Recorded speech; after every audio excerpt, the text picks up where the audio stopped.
Throughout the course of history, different groups of people have lived together on Earth, creating societies in various regions. Each society has its own unique cultures, traditions, and ways of life. One such community is the Romany, sometimes referred to as gypsies. They've been around for hundreds of years, leading distinctive lives in different countries. About 2 million Romany people reside in Turkey, with the majority found in the Balkans. Their roots can be traced back to northern India. The Romany, who are initially of Indian descent, don't really like being called gypsies, especially in the UK, where the term is considered derogatory. In Turkey and other places, they're often addressed as Romany. These folks migrated westward from regions like India, Afghanistan, and Pakistan around 420 AD. Today, you can find them in countries like England, Greece, Bulgaria, Romania, and Turkey, among others. The global Romany population is estimated to be around 10 million. There are different theories about why the Romany left their homeland in India and moved eastward. Some suggest that they were captured by Western rulers as enslaved people in the 4th century AD and transported to the West. Others believe that the Romany were bought as mercenaries for wars and ended up living among Western states. What's fascinating about the Romany is that no matter where they move, they stick to a similar way of life and culture. For instance, they have a fondness for fortune-telling, and many become fortune-tellers, whether they're in one country or another. On the flip side, the men often get involved in music, tinsmithing, and taking care of livestock. Both men and women share a strong connection to music and dance, finding great joy in dancing. Despite these interesting aspects of their culture, the Romany face challenges in many countries. People in those places often don't fully accept them, keeping a reserved attitude. This partly stems from the fact that the Romany tend to keep to themselves. They pull their kids out of school early, live together in specific neighborhoods, and prefer to marry within their own community. These unique characteristics contribute to their social exclusion. Now, let's take a closer look at Bulgaria, one of the countries where the Romany live. Here, they often live in isolation from the rest of the country, creating a somewhat distant relationship between Bulgarians and the Romany. Now let's explore the bride markets in Bulgaria, which is the main focus of this video, to understand more about the lives of the Romany in this country. This is the largest gypsy neighborhood in Sofia. They're generally nice people from the gypsy community, but there's a bit of a reputation because many of them build houses without permission. They find empty land and start building homes in these new communities. Unfortunately, this has created some tension because they don't get along with Bulgarians, and Bulgarians, in turn, aren't too fond of them. According to a guide from Bulgaria, many Romany people in the country don't prefer regular jobs. Instead, they tend to take over vacant land, making it their own and creating Romani neighborhoods. This kind of lifestyle separates them from the rest of society. The main issue for Bulgarians, though, is that the Romani often live without paying bills and use essential resources like electricity and water illegally. Bulgarians feel that the costs of these unauthorized uses are reflected in their taxes, which leads to a bit of a cold attitude toward the Romani. Years ago, there were more Romani people in Bulgaria, but when Bulgaria joined the United Nations and opened its borders, tens of thousands rushed to various European countries through Bulgaria. This has lightened the Romani population in Bulgaria a bit in recent years. Despite this, the Romani who have Bulgarian IDs and all the rights to vote sometimes use their votes to buy support in elections. It's better not to call them gypsy, as the Bulgarian word is tigani. They prefer to be called Romi.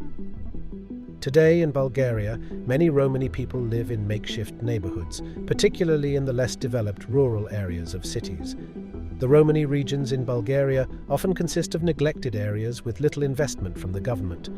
The roads are worn out, houses are peeling paint, and green spaces are deteriorating due to neglect. When you observe the items they use in their homes and their houses, it's clear that their living situation is not very uplifting. Their quality of life can be described as a bit below average, similar to rural living conditions in village houses. These houses, unlike apartment-style buildings, are more like independent garden-equipped structures that are around 30 or 40 years old. Due to their circumstances, the Romani in Bulgaria have developed a unique tradition that they organize yearly. This tradition is seen as a lifeline and an opportunity for these impoverished communities. Bulgaria faces significant unemployment, and many people live a middle-class life, but the Romani, with a much lower quality of life, have found a way to create opportunities through their daughters. In the past, in Anatolian culture, when a man and a woman wanted to get married, the man's side would pay a dowry to the woman's father. This practice was often depicted in old Turkish movies. Essentially, a dowry was given as a gift, and in return, the girls would be taken from their families. This tradition has become a significant part of the Romani culture in Bulgaria, providing a way for them to navigate their challenging circumstances and create a path for their daughters. In many countries, the idea of a dowry has faded away over time. Nowadays, even in less developed countries, money is not directly paid to girls as part of marriage customs. However, in Bulgaria, the Romani community still follows this tradition, and it's a bit different. Unlike traditional dowry situations where the girl and the boy usually know each other and are in love, in Bulgaria, it's taken on a more commercial aspect. Romani families in Bulgaria take their daughters out of school after primary education, getting them ready for marriage and, in a way, selling them. Surprisingly, this happens openly in public markets, and the Bulgarian government doesn't impose any sanctions against it. These markets, organized at specific times of the year, attract people from various parts of Bulgaria.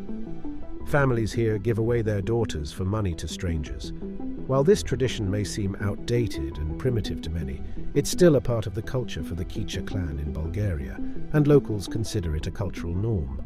On the day the bride market opens, there's a sweet excitement in Romani families' homes. Daughters try to look as stylish and attractive as possible. Families start preparing for this day a year in advance, buying expensive clothes and shoes to make their daughters look elegant. When preparations are complete, they take their daughters to the market, where finding a groom becomes the most important thing. The price depends on the guy who is trying to buy the girl for marriage. In Bulgaria, something unique happens that might seem strange to many of us. The Romani community still practices a tradition known as bride markets. Interestingly, this doesn't involve forced marriages.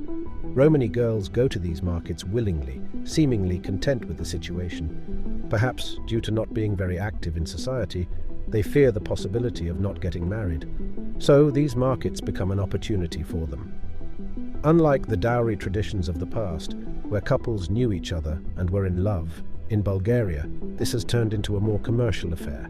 Romani families take their daughters out of school after primary education, preparing them for marriage and sort of selling them openly in public markets. The Bulgarian government doesn't impose any sanctions against it. The price of a girl at the market varies based on her age and beauty. The girl's father determines these prices, and the sale takes place according to his wishes. It's a bit like a commercial transaction. Romani families proudly share if they receive high offers for their daughters. The strange thing is that both the bride side and the groom side see each other for the first time in the market. Two people who have never met start getting to know each other after getting married. The amount the groom's side needs to spend for an average bride can range between 20,000 and 50,000 Bulgarian levs. This can be a significant amount for a Romani family living in Bulgaria, considering the country's lower income. The concept of money is crucial in Bulgaria, and the impact of this money on purchasing power is relatively high. Although the situation of buying people with money is repulsive, the Romani families in Bulgaria seem to find happiness in it. They go to the market together to give their daughters away. Interestingly, Romani families don't want their daughters to make friends through socializing. They believe flirtations and romantic relationships harm family culture and carry risks. To prevent any acquaintance during the school period, almost none of the Romani girls can see beyond elementary school. Romani children, regardless of gender, are married off at the age of 13 or 14 by being taken to these markets. Despite this tradition being unique to the Chicha Romani in Bulgaria, not all Romani in the country and around the world follow the same traditions. Stara Zagora, one of Bulgaria's largest cities, hosts these bride markets at certain times of the year. It's assumed that around 20,000 of the city's 150,000 population consists of Romani. The bride market in Stara Zagora is the only one in Europe, attracting people from all over Europe each year. For both sides involved, the bride's family and the groom, Wealth and external beauty are crucial criteria for these marriages. After the agreement is reached at the marriage market, a celebration is held at the girl's house, attended by the groom. The Romani love celebrations with dances and music, fulfilling their cultural tradition. Even though Romani may not be very popular in the countries they are in, often seen as people who do not work or get an education, they continue to preserve their culture without assimilating and maintain these unique traditions. They find happiness within themselves, living for daily entertainment without accumulating wealth, and you can find and visit Romani neighborhoods almost anywhere in the world. Thanks for watching the video, and if you found it informative, please like and subscribe to Time Capsule for similar content. We look forward to sharing more knowledge with you in the future. Until then, take care.